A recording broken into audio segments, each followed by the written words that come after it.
Fala, meus futuros amigos aprovados na OAB. Estamos iniciando mais um PodLegis e dessa vez é sobre a matéria de constitucional. Irei apresentar aí, na verdade, vai ser só um reforço mesmo, pois sei aí que vocês mandam super bem em constitucional. Mas então, meus amigos, vamos entender melhor o controle de constitucionalidade, um dos temas mais cobrados aí nos últimos exames da OAB. Vamos lá, galera. Olha, primeiro precisamos aí definir o que é o controle de constitucionalidade para depois aí verificarmos as suas modalidades. Irei também dar exemplos e vai ficar super bem legal isso, porque vai ter esses exemplos aí que vão poder exemplificar perfeitamente, certo, meus amigos? Olha só. O controle de constitucionalidade, ele ali é entendido como um instrumento, né, que existe aí para curar um defeito do ordenamento jurídico. O que isso significa? Significa que o controle de constitucionalidade, ele ali exerce ali um meio ali pelo qual se verifica a conformidade dos dispositivos infraconstitucionais com a Constituição Federal. Então, diante aí da doutrina de Pedro Lenza, controlar a constitucionalidade significaria ali você verificar a adequação, ou seja, a compatibilidade de uma lei com aí na verdade, né, um ato aí normativo com a Constituição. Então, sempre aí verificando ali os seus requisitos formais e também materiais. Então, isso aí são os mecanismos, né? Esses requisitos formais e materiais são os mecanismos aí por meio dos quais se controlam os atos normativos. Nesse sentido, há diversas modalidades de inconstitucionalidades, sendo elas, por exemplo, a gente tem por ação e por omissão, que vamos aí iniciar, né? Porque por ação, que é considerada aí uma espécie de inconstitucionalidade positiva, ou também é entendida aí por atuação, ela pode ser entendida sobre 3 subespécies. A primeira seria ali, no caso, de por ação material ou monoestática, que seria ali uma inconstitucionalidade material. Gravem bem, meus amigos, é uma inconstitucionalidade material. Então, ela atinge ali, tem como foco, né, um princípio que ofende aí a Constituição Federal. Então, ela sempre recai sobre o conteúdo, a substância da lei ou do ato normativo. Por isso, é vista como um vício de matéria, de conteúdo, de substância e até mesmo aí é entendido como um vício estático, por isso do nome, certo? Vamos de exemplo. Qualquer normativo que for contra a lei maior deverá ser declarado inconstitucional por possuir um vício material, certo, meus amigos?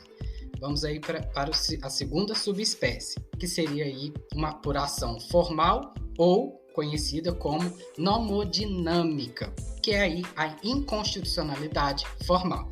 Então, neste caso, ela atinge aí um procedimento previsto na Constituição Federal, em algum vício aí em relação à sua forma, ou seja, seu processo aí de formação afronta ao devido processo legislativo de formação aí do ato normativo.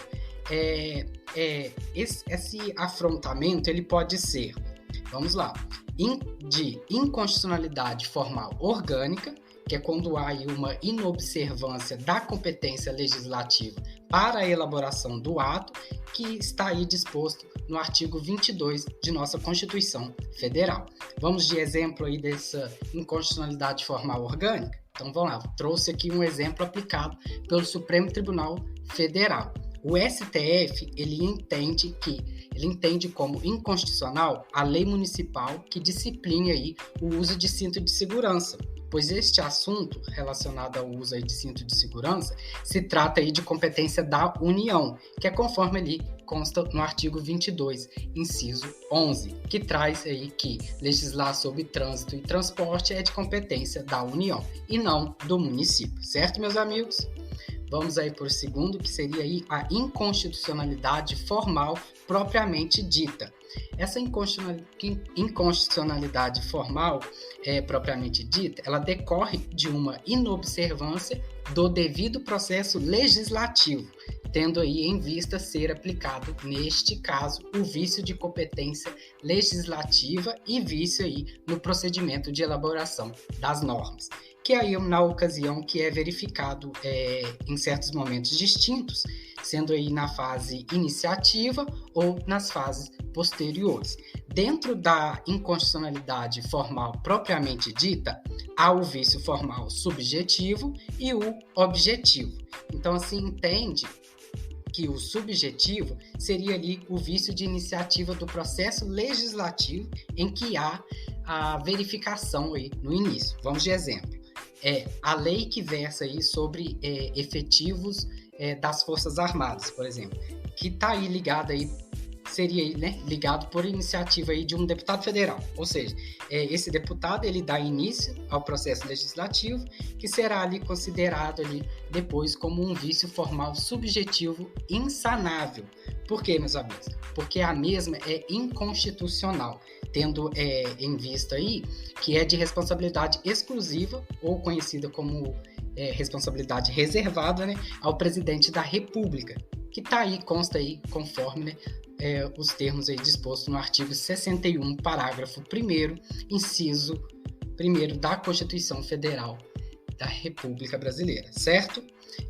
Então, sendo aí, neste caso, né, considerada aí uma iniciativa privativa, dando o mesmo aí o direito único de dar início ao processo legislativo ou defragrar aí a respeito desta matéria, como aí ocorre também com a matéria de remuneração dos servidores públicos, que cabe unicamente aí ao presidente da República como representante da União, certo, meus amigos?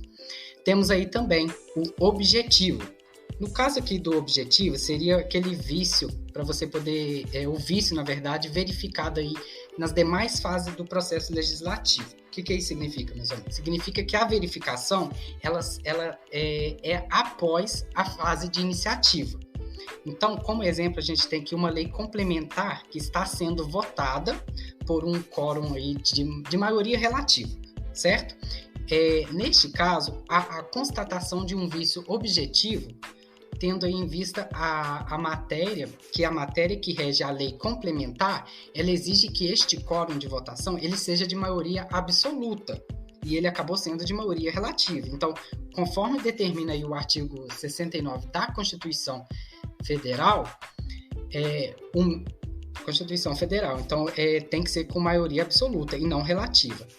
O mesmo exemplo ele se aplica em relação a uma PEC, que é tema aí recorrente nos telejornais brasileiros, pois aí exige, né, a legislação específica que a mesma ela seja votada com um quórum de 3/5 em cada casa, com 2 turnos de votação. Caso contrário, será aí a PEC, por meio de uma emenda promulgada, né, apta a sofrer aí por um vício formal objetivo de inconstitucionalidade. Temos também a inconstitucionalidade formal por violação a pressupostos objetivos do ato normativo, que seria aí o ato elaborado que é elaborado de forma contrária às formalidades aí, procedimentos objetivos constantes aí na Constituição Federal, ou seja, seria aí a não observância aos atos considerados como elementos determinantes de competência aí dos órgãos legislativos em relação a certas matérias. Vamos de exemplo, por exemplo, temos a relevância e urgência de uma medida provisória, pois se não observados os pressupostos fixados pela Constituição Federal, serão aí os seus atos normativos anulados. Temos também o vício de decoro parlamentar, que é aí a terceira subespécie, ok? Esse vício é um vício que ocorre na formação da vontade do procedimento legislativo que macula, né, a representatividade popular. Aí, como exemplo, eu trouxe aqui a questão do mensalão, que todos vocês já devem conhecer, em que o vício de decoro parlamentar ele pode ser constatado no momento que se identifica a manipulação de votos, pois houve ali a compra de votos em que os parlamentares eles votaram, né, de acordo com o governo ou em certo ponto ali no sentido do que aquilo que o governo desejaria que fosse votado. Então, como procede aí no artigo 55, parágrafo 1º da Constituição, onde há uma vantagem devida. Esta vantagem que foi aí configurada no caso que a gente acabou de mencionar do mensalão, como um esquema aí de corrupção para a compra aí do apoio político.